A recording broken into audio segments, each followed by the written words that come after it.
ایک مرتبہ کا ذکر ہے کہ ایک خوبصورت جنگل میں ایک ننھا ہاتھی رہتا تھا جس کا نام موٹو تھا۔ موٹو بہت شرارتی تھا اور ہر وقت جنگل میں کھیلتا رہتا تھا۔ اسے جنگل کے ہر کونے کا پتہ تھا، مگر ایک جگہ ایسی تھی جہاں جانے کی کسی کو اجازت نہیں تھی۔ وہ جگہ جنگل کے درمیان ایک بڑا اور پراسرار درخت تھا۔ موٹو ہمیشہ سوچتا کہ اس درخت میں ایسا کیا راز ہے جو وہاں جانا منع ہے۔ ایک دن موٹو کی شرارتیں بڑھ گئیں اور اس نے فیصلہ کیا کہ وہ اس ممنوعہ درخت تک ضرور جائے گا۔ وہ چپکے درخت کے قریب پہنچا۔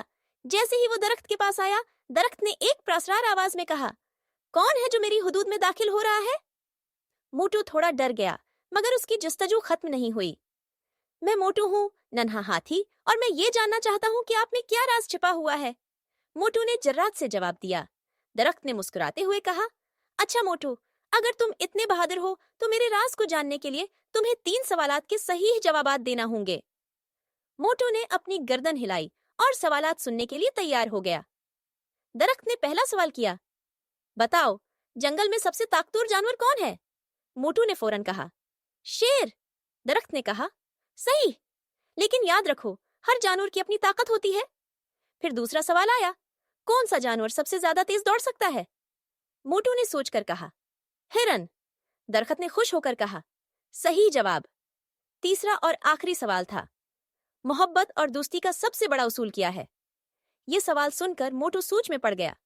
آخر کار اس نے جواب دیا، ایک دوسرے کی مدد کرنا اور ہمیشہ مل جل کر رہنا۔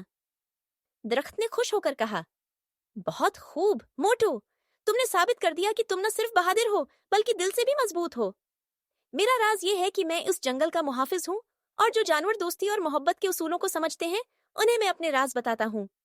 اس دن کے بعد موٹو نے یہ سیکھا کہ جنگل میں سب سے بڑی طاقت دوستی، محبت اور ایک دوسرے کی مدد ہے۔